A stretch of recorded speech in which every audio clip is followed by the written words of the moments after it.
This is SelfWork, and I'm Dr. Margaret Rutherford.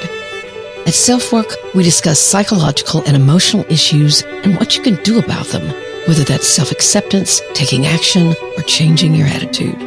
8 years ago, I extended the walls of my practice to reach those of you who might already be knowledgeable about mental health treatment, but also to those of you who might say you'd never darken the door of a therapist, and yet you're here.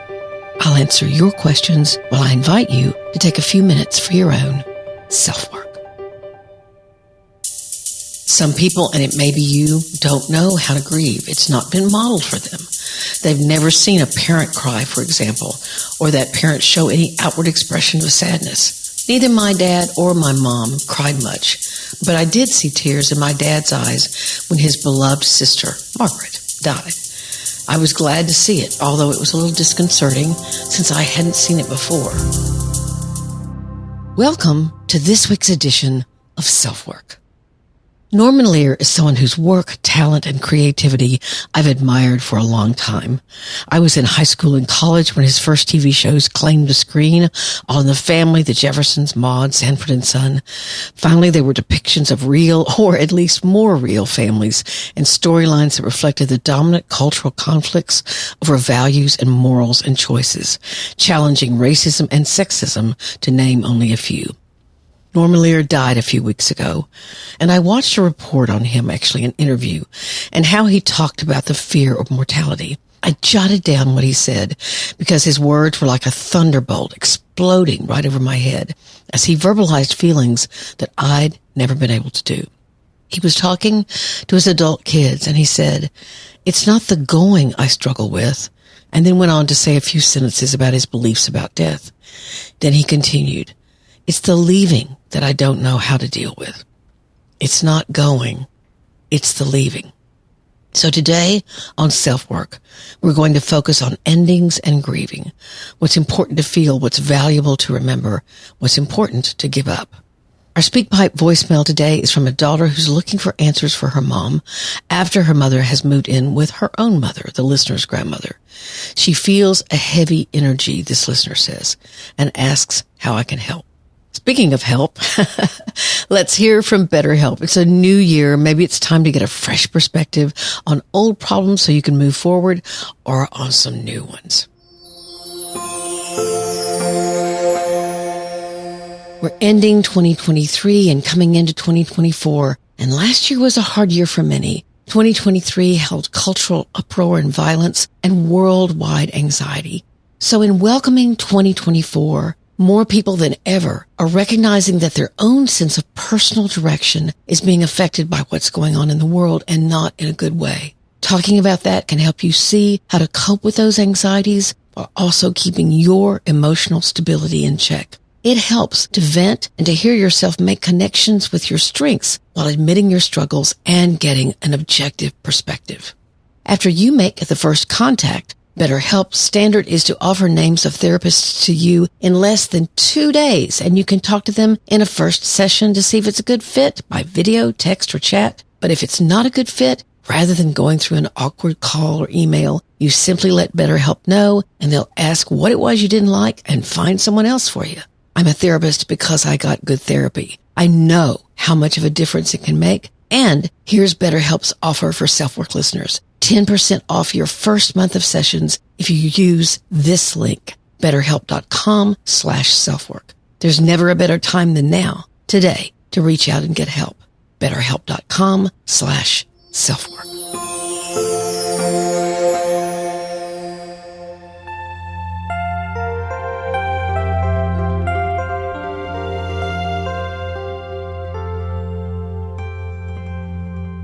Norman Lear said something about how death would be hard for him.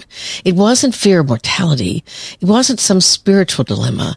And I'm going to try to quote him, but I'm not going to get it absolutely correct. He said, "It isn't the going that's hard for me. It's the leaving.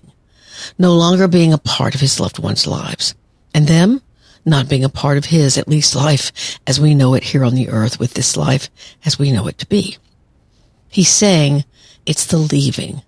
Leaving those you love, knowing that you'll no longer be present for them and with them. It's the relationships that will be over. I've never heard anything that quite explains the way I myself feel about death and suspect I will feel when that time comes. The problem will be the leaving. But this brought up the subject of endings and grief and the need for grieving, which I found out over the last 30 years that many people do not know how to do. So grief and grieving, those are two different things. Grief is an emotion. It's a word that describes the feelings that come when loss occurs. Grieving is a process that takes time, sometimes a lot of time. And some will say grief never ends, but does ease and become part of who you are, rather than a process that overwhelms and controls your other emotions, your thinking, your choices. A question I hear a lot is, how long is grieving supposed to take? This is usually asked by people who are overwhelmed or frightened by their grief, or frankly, someone else's grief is affecting them. And so the let's get it over with and get back to life confrontation comes. Or there's true fear that maybe their lives or their loved one's life may never return to normal. And that can be terribly frightening. For years, my caveat, or what I tend to say and believe, is that what makes grieving problematic or unhealthy is when you get stuck in a certain aspect of it. If you stay angry, if you stay in deep sadness, almost impossible to connect with, that kind of thing. If that happens, then that's not healthy for you or for the other people that you love. But there are other problems that may occur when a leaving has happened. The first one, not knowing how to grieve or being very uncomfortable that you don't have control over it. Some people, and it may be you, don't know how to grieve. It's not been modeled for them. They've never seen a parent cry, for example, or that parent show any outward expression of sadness. Neither my dad or my mom cried much, but I did see tears in my dad's eyes when his beloved sister, Margaret, died. I was glad to see it, although it was a little disconcerting since I hadn't seen it before. I never saw my mom cry, except one time, which was weird, when we were on vacation in Colorado and we were close to crossing the Continental Divide. I looked up at her and there was a tear rolling down her cheek. To this day, I have no idea whether she was worried about my dad's driving, whether she was scared of heights, or whether something else was going on with her. And, frankly, I suspect the latter. My mom kept a lot of secrets. But back to the topic. When you see a parent grieve normally, whether that's through crying or some sort of overt sadness, whether you see their face cloud up as they look into the distance, you learn that grief is okay to feel and express. But there are many, many people that don't have that. So when grief arrives in their life, which is inevitable, they're flummoxed as to how to express it. They're confused. It feels too big. So they don't feel the grief. And that can be another huge problem. As you've heard me say probably a lot, if you don't feel it, you live it out.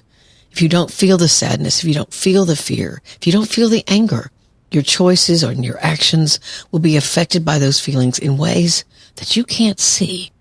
Here's another thought. The more uncomfortable you are with grief, with vulnerability, with revealing your own pain, the less likely you are to truly move on. Instead, you'll search for distraction. That could be drowning yourself in work or some substance or gaming or whatever your particular addiction is. Or you may look for and find a quick substitute. You'll stuff someone else in your absent partner's place. You'll find a buffer, a relationship that you lose yourself in far too quickly, way before you've actually grieved. This is the widow, for example, or the divorcee, who within a month or two has someone else in their life. They're too frightened of being alone, so they choose someone else to wrap their lives into, often at a huge cost to their children. They don't know how to grieve, or it's overwhelming to them, so they find a substitute. They replace that person. Most of us probably know someone like this, or maybe you did it yourself, and now you see it as a mistake, or my words may help you understand that it may not have been the best thing for you nor your children. But another thing that could happen is you could emotionally exit life yourself. So you're not moving on either. In fact, your life ends along with a deceased. You leave along with them. This is the parent who loses a child, which is truly a parent's worst nightmare. and that parent emotionally dies along with them. I've heard this story from so many of my patients who said, yes, I had a sibling who died and I never had another mother, or my father died, or my mother died, and the other parent simply slipped away. The grief seems too much for life to go on, so you almost dissociate from that life. You detach. It can happen with other losses. When your own parent dies and you feel inadequate to live life on your own, so you just stop engaging. When something happens and you can no longer have the career you've had for years, and you don't know how to live life without that career, when you can't be or fill your life with that professional role. In fact, I was in a gift store one time that featured local Arkansas artists' work. There was a beautiful ceramic bowl that I was admiring, and the shop owner told me the story behind it. The artist used to be a surgeon and lost the use of a couple of his fingers. Obviously, he could not be a surgeon anymore. So he decided to become an artist. I loved that story. Yes, I'm sure it helped that financially he'd probably done well as a surgeon, or I'm assuming he did. But whether it's with change that we don't expect and is not even welcome, or it's just general aging, you have to find the courage to leave and find something else productive to do. So what do I mean? You have to learn how to sit with it. You listen to music that helps you reach your emotions. You journal. You lean into it. You ask for help to learn. You can learn, and you can be guided to grieve. Often if you join a grief recovery group, you will be supported by the people in that group to help you grieve, and who will notice when you are not. So all of these issues with grief itself might crop up for you. A second way grief can be hard and somewhat surprising is that living through the second year after a loss is often harder than the first year. It's a balancing act between realizing that your life will never be the same, but others haven't experienced the loss you have, and they don't even remember sometimes. They stop asking how you're doing. Those first year anniversaries were painful, but also important, and you felt so driven to live and to feel that you made yourself take those steps. You could remember often, this time last year I was, or we were, but you don't have those markers in the second year as much. So your connection to the loved one that's gone can seem weaker, but it's not that. But it can feel that way, and you almost get panicked that the person you have loved, that you're forgetting them, or that their memory is seeping through your fingers. So this balancing act in the second year and the third year and the fourth year is something that's really tough and often is surprising for people who are grieving.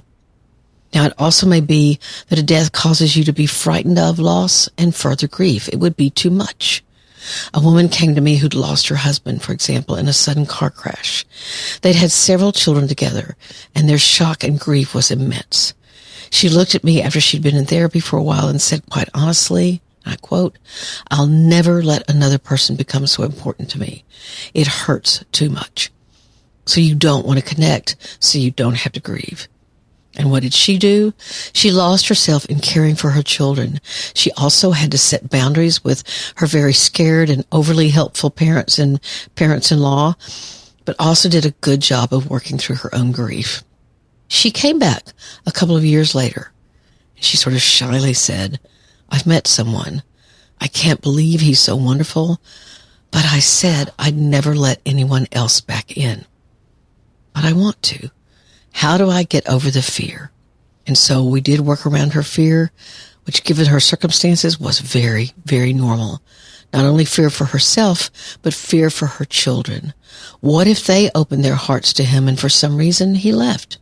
How could she even consider bringing him into the family that had already had so much grief? Well, they married because she realized that so much of her fear was irrational. Some of it was normal, common, that she would have those fears, but she gave herself time to feel those fears. And of course, a huge thing is that she'd actually waited those couple of years. She'd lived through her own grief and the grieving of her children.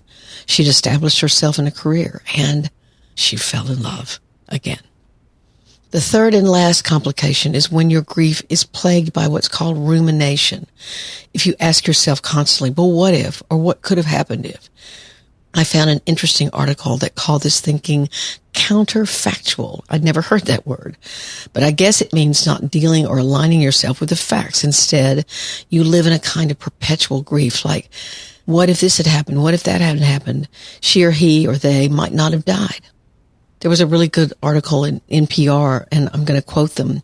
Problems involved with grief. One of those is the grief-related rumination that people sometimes experience.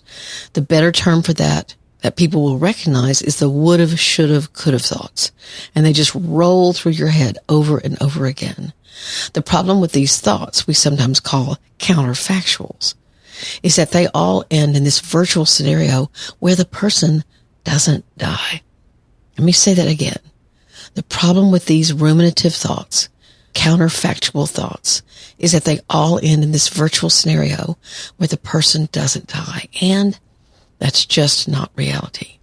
But by spinning these thoughts, not only is there no answer, there are an infinite number of possibilities with no actual answer of what could have happened. So our virtual version is not really helping us to learn how to be in the world now. Again, this makes a lot of sense to me. A widow came to see me a couple of years after the death of her husband. She went to the cemetery every day and seemed still in perpetual grief.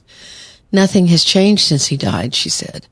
But when I asked further questions, she really meant that. She hadn't moved anything. She hadn't taken over the tasks that had been his to do, like one of them was paying taxes.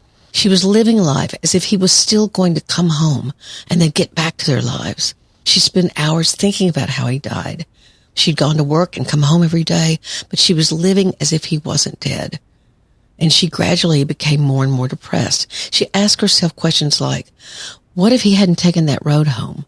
He died in a car accident that didn't involve any other vehicle, and he'd spun out his car, and the car had been destroyed, and he died. Another question, could he have been going too fast? Which was something he did, so does that mean she's angry with him? All of those questions were rolling around in her heart and mind, and she was paralyzed by them. She also realized she was missing out on her daughters' lives, and it was important that they get her attention. So our work was to help her accept her reality, and she did some fantastic work. She came in one day and said, I've taken our taxes to a CPA and then she stopped herself. And I'm going to get things sorted out from a we to an I. Very painful, obviously, but necessary for this woman to get back to living. I mentioned something that many believe, that when you grieve, that doesn't mean you get over the loss. My patients have taught me, just as our bodies heal a wound, there are still scars, and those scars don't go away. They fade. They're not as noticeable to others and eventually not as painful to you. But I thought this quote from Elizabeth Kubler-Ross was very meaningful, and I quote, "The reality is that you will grieve forever. You will not get over the loss of a loved one. You will learn to live with it. You will heal and you will rebuild yourself around the loss you have suffered. You will be whole again, but you will never be the same. Nor should you be the same, nor would you want to."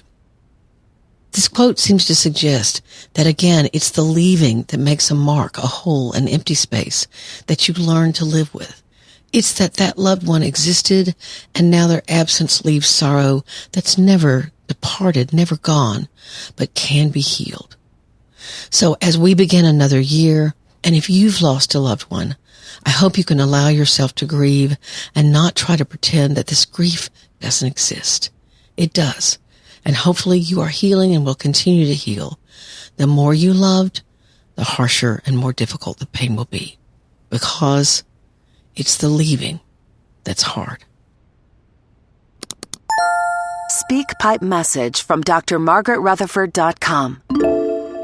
Let's listen to one of the Speak Pipe voicemails for today. My mum has recently just went over to Melbourne, Victoria to live with her mum, but my mum feels very heavy energy, maybe to do with her childhood, to do with her mum. I'm not sure. How can you help? This listener's concern for her mother seems very real, and it seems that she's looking for ways to help. Sadly, whatever this energy is that her mom is describing may have something to do with her mother and grandmother's story and not hers. It may be that her mother, moving back in with her grandmother, is triggering some kind of memory, especially if she's gone back to the house where she was reared. What I would recommend to her mother is to get into therapy of some kind so that she can try to figure out if the energy is about the past, or could it be grieving about her mother's current state and herself moving into a caregiver role. I've seen that kind of grief all the time. That's also a strong possibility, and that role reversal can often cause a sadness or grieving of its own, realizing that your own mother may not have the capacity anymore to give to you, at least the way she has. I didn't get enough information to really take an educated stab at what might be going on. So my recommendation is to try and discern what might be coming from something in childhood, or whether the energy she feels is more about a shift in her relationship with her mother and doesn't belong in the present. Of course, it could be both. I hope these words are helpful to you.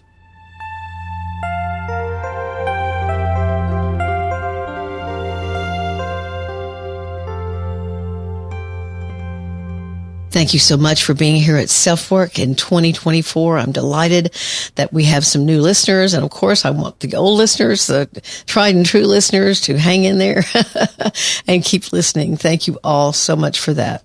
I just spoke this week at the Missouri Asphalt Paving Association and had a great time there in Columbia, Missouri. So again, if you'd like for me to speak to your organization, just let me know. Go to drmargaretrutherford.com. And there is a contact form for me to speak. I can do that virtually, or if it's not too far, I can come to you. I want to thank so many of you that have watched and listened to my TEDx. It is now almost 450,000 views, well over 300 comments, 25,000 likes. I am honored and respected. If you haven't done that, you can just Google TEDx Boca Raton or just TEDx and Dr. Margaret Rutherford, and you'll get it and can watch it yourself. I had someone leave a comment that she had been a listener of SelfWork for a long time, and it was nice to see what I actually looked like talking. Oh, and I need to say that too. We are now putting things on YouTube. It's still a little messy, so be patient with us, but we're trying to download both audio-only episodes and our videos of interviews. So, if you've been curious and you're a YouTuber and you love YouTube, then you can find me there too. Again, I have my own channel, Dr. Margaret Rutherford, but the specific channel is the SelfWork Podcast with Dr. Margaret Rutherford. I think that'd be fun. Love to hear from you. As always, you can join me at my Facebook group at facebook.com/groups/selfwork. We're up to almost 3,800 members, and that waxes and wanes, but it's a great group from all over the world. We'd love to have you there. So once again, thank you very much for being here. I'm very grateful and appreciative. Please leave a review or a rating. I need those coming in. So if you've always wanted to do it, you could put that on your resolution list for 2024. Take very, very good care of yourself, your family, and those you love. I'm Dr. Margaret, and this has been SelfWork.